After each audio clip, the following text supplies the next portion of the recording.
Assalamualaikum warahmatullahi wabarakatuh dan selamat sejahtera.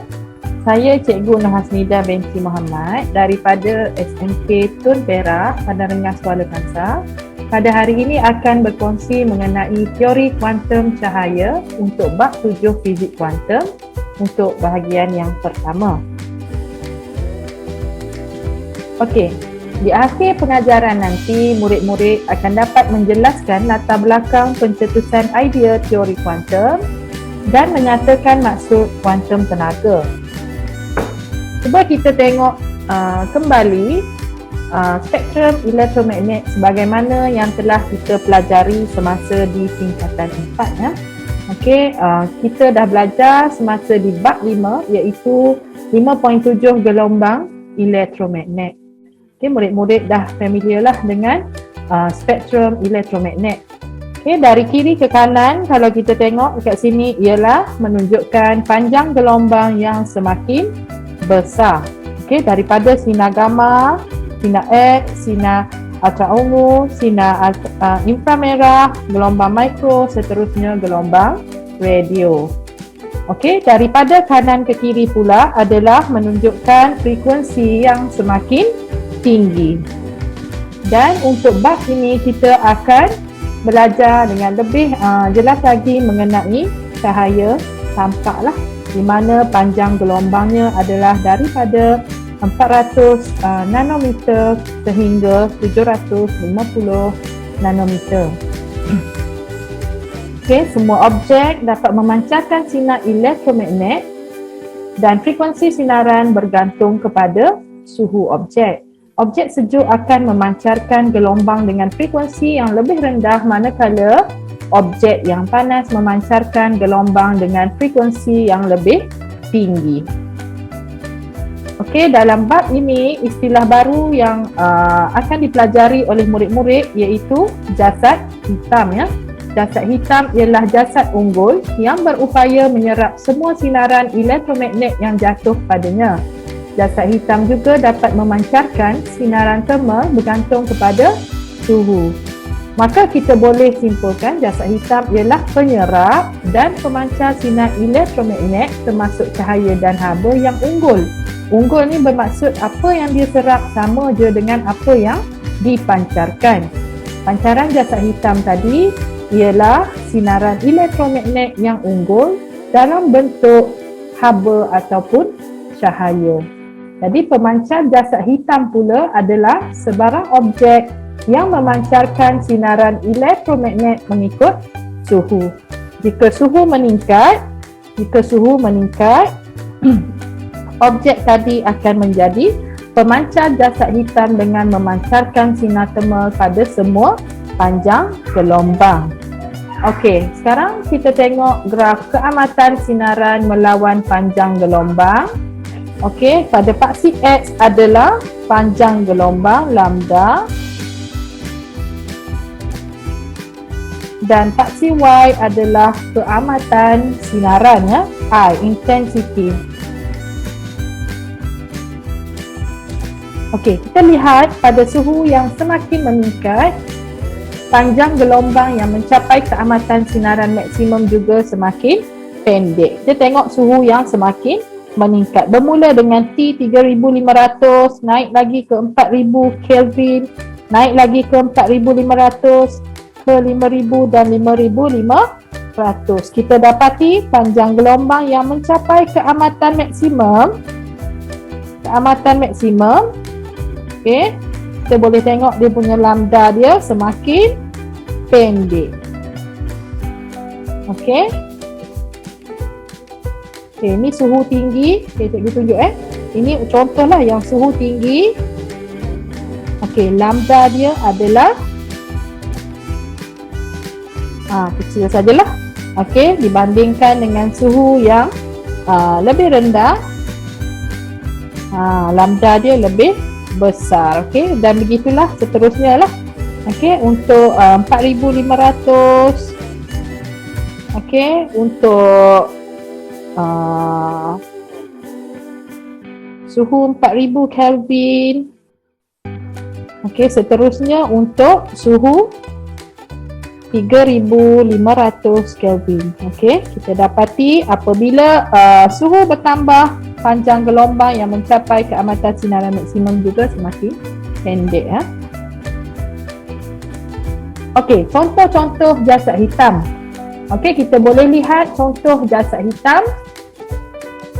Okey, yang pertama adalah imej termografik sebuah kereta.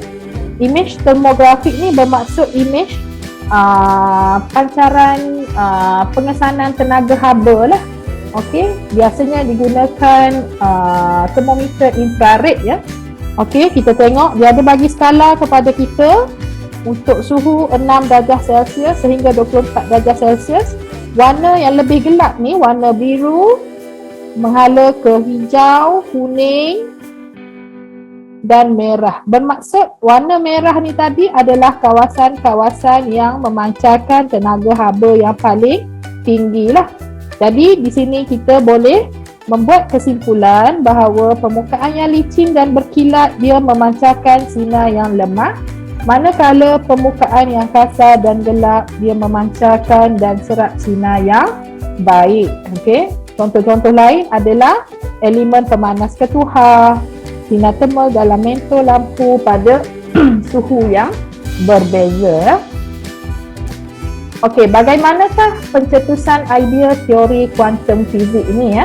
Okey, yang pertama asasnya kita dah belajar sebelum ini, cahaya merupakan gelombang elektromagnet yang terhasil daripada getaran cas-cas elektrik. Okey, dalam objek yang panas, elektron bergetar dengan lebih pantas pada sebarang arah secara rawak seterusnya menghasilkan cahaya. Okey, apabila suhu semakin bertambah, elektron-elektron tadi menjadi lebih bertenaga, maka semakin banyak cahaya dipancarkan. Okey, menurut teori klasik, elektron yang bergetar pada frekuensi yang sama mempunyai kandungan tenaga yang sama. Maka tenaga yang terhasil daripada getaran elektron boleh mencapai nilai tinggi yang tidak terbatas. Okey. Kita berkenalan pula dengan ahli-ahli yang memperkenalkan teori klasik ya. Yang pertama, Sir Isaac Newton. Sir Isaac Newton ni dia memperkenalkan sifat zarah cahaya, di mana beliau menghuraikan cahaya sebagai satu aliran zarah tetapi gagal menerangkan fenomena pembiasan cahaya. Thomas Young, familiar dengan eksperimen Dewi Celah Young, di mana eksperimen Dewi Celah Young menunjukkan cahaya bersifat gelombang. Walau bagaimanapun eksperimen ini tidak dapat menerangkan kejadian spektrum sinaran untuk jasad hitam. John Dalton pula memperkenalkan model atom Dalton, di mana jirim terdiri daripada zarah asal yang dipanggil sebagai atom. Unsur yang sama mempunyai jenis atom yang sama, walau bagaimanapun tidak dapat menerangkan penghasilan spektrum cahaya oleh atom bahan. Spektrum cahaya tidak dapat dijelaskan. J.J. Thomson, penemuan elektron di mana menemui zarah subatom bercas negatif dipanggil sebagai elektron. Tetapi penghasilan spektrum garis cahaya oleh atom bahan tidak dapat diterangkan. So kita pergi pula kepada teori kuantum, teori yang lebih moden teori fizik moden, yang tadi fizik klasik. Max Planck, beliau memperkenalkan idea kuantum di mana tenaga adalah dalam bentuk diskrit. Gelombang elektromagnet yang dipancarkan oleh jasad hitam adalah dalam bentuk diskrit, dipanggil kuantum tenaga. Nanti kita akan belajar mengenai E sama dengan hf. Sir Albert Einstein memperkenalkan konsep foton di mana tenaga foton adalah berkadar terus dengan frekuensi gelombang cahaya. Ini akan kita pelajari pada 7.2, iaitu kesan fotoelektrik. Niels Bohr menerangkan spektrum garis terhasil oleh atom hidrogen Foton dipancarkan apabila elektron terpindah daripada petala paras tenaga tinggi ke petala paras tenaga yang lebih rendah. Louis de Broglie memperkenalkan hipotesis bahawa zarah bersifat gelombang, okey, dan membawa kepada idea sifat kedualan gelombang zarah bagi semua cahaya dan zarah-zarah subatom. Okey, akan kita jumpa sekejap lagi lah mengenai kedualan. Okey, kita pergi kepada maksud kuantum cahaya. Maksud kuantum tenaga. Maksud kuantum tenaga ialah paket tenaga yang diskrit dan bukan tenaga yang selanjar. Paket-paket tenaga diskrit bergantung kepada frekuensi gelombang lah. Okey, yang pertama adalah contoh spektrum selanjar dan yang kedua adalah spektrum garis. Okey, spektrum selanjar. Spektrum selanjar dihasilkan melalui penyerakan cahaya putih oleh prisma kepada spektrum yang terdiri daripada 7 warna. Biasanya kita tengok cahaya pelangi tu kan. Okey. Jadi julat panjang gelombang terdiri daripada panjang gelombang daripada 400 nanometer kepada 750 nanometer. Kenapa dikatakan bersifat selanjar? Kerana tiada jurang pemisah antara setiap jenis warna. Tidak dipisahkan, tak ada jurang kat sini. Tak ada. Okey. So dia dikenali sebagai spektrum selanjar. Berbeza pula dengan spektrum garis. Spektrum garis adalah spektrum yang terhasil oleh sesuatu atom yang teruja, koleksi garis berwarna dengan panjang gelombang dan frekuensi yang unik. Unik tu maksudnya frekuensi yang berbeza lah, lain-lain. Menghasilkan siri spektrum garis tersendiri, maka biasanya diguna sebagai penunjuk untuk mengenal pasti kewujudan sesuatu unsur. Okey, kita boleh tengoklah dia ada garisan yang tersendiri. Untuk warna ungu dia berada di sini. Jadi dia punya frekuensi dan kuantum tenaganya adalah unit lah tersendiri 7.41 4.91. Untuk warna biru dia berada kat sini. Okey, dia punya frekuensi 6.88, kuantum tenaga 4.56. Untuk warna hijau, okey, frekuensi dan tenaga dia adalah unik. Okey. Terusnya, kita pergi kepada teori kuantum Planck. Max Planck mengemukakan teori sinar elektromagnet yang dipancarkan oleh jasad hitam terdapat dalam paket tenaga yang terpisah dikenali sebagai kuantum tenaga. Okey, ini bermaksud sinar elektromagnet dikuantifikasikan, iaitu magnitud sinaran ini bergantung kepada frekuensi. Maksudnya tenaga berkadar langsung dengan frekuensi. Okey, untuk kuantum tenaga tadi E untuk sinaran bagi sinar yang berfrekuensi F, E kita dapat perolehi menggunakan formula E sama dengan HF, di mana H ialah pemala Planck dan F ialah frekuensi. Okey, tapi kita dah belajar sebelum ini C sama dengan F lambda, maka F sama dengan C over lambda. Kita gantikan C over lambda ke dalam formula, maka kita dapat E sama dengan HC over lambda. Okey, kita belajar dah sebelum ni tenaga, maka unitnya adalah joule.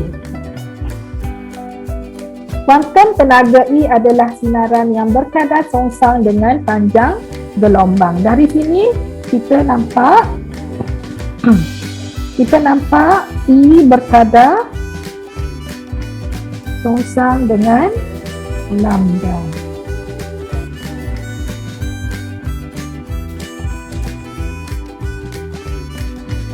Okey, sekarang kita meneruskan untuk contoh yang pertama ya. Okey, soalan bagi bandingkan tenaga foton cahaya yang mempunyai lambda 400 nanometer dan foton cahaya dengan lambda 750 nanometer. So kita ada lambda 1 sama dengan 400 nanometer, lambda 2 sama dengan 750 nanometer.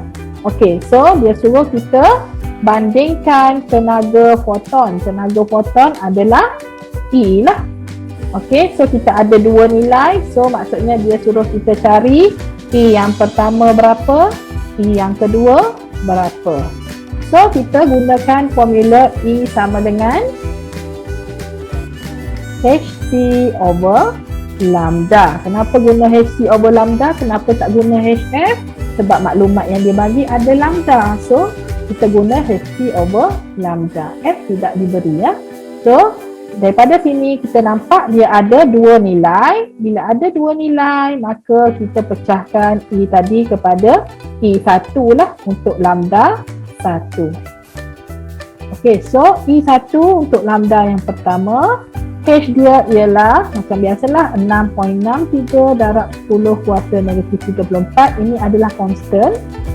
C3 darab 10 kuasa 8 dibahagikan dengan 400 darab 10 kuasa negatif 9. So kita dapat jawapan 4.97 darab 10 kuasa negatif 19 Joule. Ini untuk E yang pertama. Okey, untuk E yang kedua, kita masih guna formula yang sama, cuma nilai untuk lambda adalah lambda yang kedua lah. Jadi H adalah 6.63 darab 10 kuasa negatif 34. C adalah 3 darab 10 kuasa 8 dibahagikan dengan lambda yang kedua iaitu 750 darab 10 kuasa negatif 9. Maka apabila kita tekan kalkulator, kita dapat 2 perpuluhan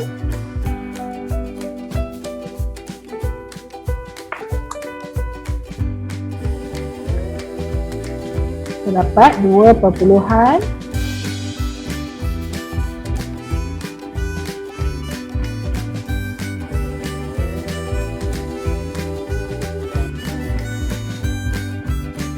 Bila kita tekan kalkulator, kita dapat lambda E2 bersamaan dengan 2.65 darab 10 kuasa negatif 19 Joule.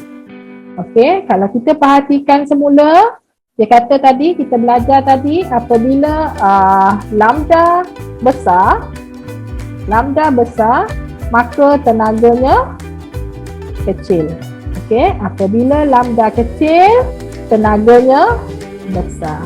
Maka betul lah macam yang kita tengok tadi, di mana E berkadar songsang dengan lambda. Okey, sampai di sini saja. Sekian, terima kasih. Assalamualaikum.